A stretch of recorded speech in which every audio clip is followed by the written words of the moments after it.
প্রিয় দর্শক, আমন্ত্রণ জানাচ্ছি ভারতীয় ভিসা রিলেটেড আরও একটি গুরুত্বপূর্ণ আপডেট নিয়ে। বন্ধুরা, আপনারা আপনাদের জানা স্বত্বে অথবা আপনাদের অজান্তেই আপনারা এই সব ভুলগুলো যদি করে থাকেন, তাহলে আপনি খুব দ্রুতই চালু হবে ট্যুরিস্ট ভিসা। সেই ট্যুরিস্ট ভিসা থেকে শুরু করে সকল ভিসা কিন্তু আপনি পাবেন না। এক কথায় ভারতীয় ভিসা কিন্তু আপনি পেতে পারবেন না। অনেক সময় নিজের জানার ক্ষেত্রেও এবং নিজে জানার ক্ষেত্রের বাইরেও আপনার নিজের অজান্তেই এই ভুলগুলো আপনি করেছেন কিনা বা এই ভুলগুলো আপনি ইচ্ছে করেই করেছেন কিনা সেই বিষয়টি নিয়ে সম্পূর্ণ থাকছে আজকের এই ভিডিওটিতে। সেজন্য যারা প্রথম থেকে অবশ্যই আমাদের ভিডিওটি শেষ পর্যন্ত দেখবেন, তাছাড়া আপনি কিন্তু ভিসা থেকে প্রত্যাখ্যান হবেন। তো বন্ধুরা, ভিডিও শুরু করব তার আগে আপনাদের কাছে ছোট্ট একটা অনুরোধ, যারা এই চ্যানেলে নতুন তারা ভারতীয় ভিসা রিলেটেড সবার আগে আপডেট ভিডিও পেতে আমাদের চ্যানেলটিকে সাবস্ক্রাইব করবেন এবং পাশে থাকা বেল আইকনটি অলে ক্লিক করে রাখবেন পরবর্তী ভিডিও সবার আগে পাওয়ার জন্য। কেননা এই চ্যানেলে ভারতীয় visa related tips and tricks সহ ভারতীয় ভিসার আপডেট সবার আগে আমরা আপলোড করে থাকি। সেজন্য আমাদের চ্যানেলটিকে সাবস্ক্রাইব করবেন এবং পাশে থাকা বেল আইকনটি অলে ক্লিক করে রেখে আমাদের ভিডিওতে অবশ্যই একটি লাইক করে আমাদেরকে পরবর্তী ভিডিও তৈরি করতে উৎসাহ করবেন। তো এতক্ষণ বকবক করলাম, এখন চলে যাব মূল আলোচনায়।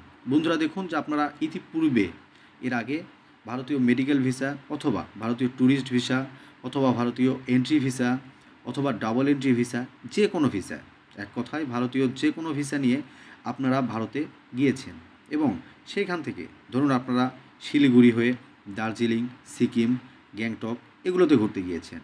তো ঘোরার পরে আপনাদের কি মনে হয়েছে যে আমরা যত ইন্ডিয়াতে আসলাম সেহেতু আমরা সড়ক পথেই সেই ইন্ডিয়ান ভিসাটি ব্যবহার করে আপনারা নেপালে গিয়েছেন। যে নেপালের যে চ্যাংরাবান্ধা বর্ডার রয়েছে সেখানে কিন্তু আপনাদেরকে অন অ্যারাইভাল ভিসা দিত একটি স্ট্যাম্প মেরে অথবা সিল মেরে। তো সেই সিল মেরে আপনাদেরকে কিন্তু কিছু টাকা তারা নিয়ে আপনাদেরকে ভিসার পারমিট দিত। দেওয়ার পরে আপনারা কিন্তু নেপাল অথবা ভুটান ভ্রমণ করে আবার ভারতে এসেছেন এবং ভারতে আসার পরে আবার আপনারা পুনরায় বাংলাদেশে ফেরত এসেছেন। এই যে আপনাদের ভিসা, লাস্ট ভিসার ক্ষেত্রে কিন্তু আপনাদের যে লাস্ট আপনার যেখানে ভ্রমণ করেছেন সেখানের কিন্তু ফটোকপি আপনাদের নেক্সট ভিসা করতে কিন্তু সেখানে দিতে হয় অ্যাম্বাসিতে।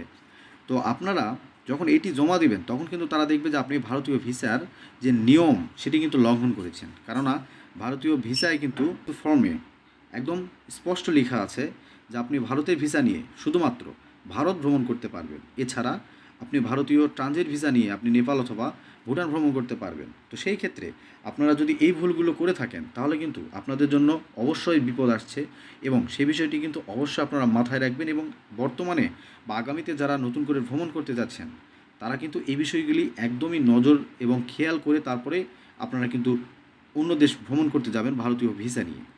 তো এছাড়া কিন্তু আপনারা বিপদে পড়বেন। তো এই ছিল আজকের গুরুত্বপূর্ণ একটি ভিডিওটি কেমন লেগেছে অবশ্যই শেয়ার করে অন্যদেরকে দেখার সুযোগ করে দিবেন এবং আমাদের ভিডিওটি ভালো লাগলে অবশ্যই লাইক দিয়ে আমাদেরকে পরবর্তী ভিডিও তৈরি করতে উৎসাহিত করবেন। দেখা হচ্ছে নেক্সট ভিডিওতে, ততক্ষণ পর্যন্ত সকালে ভালো থাকবেন। ধন্যবাদ।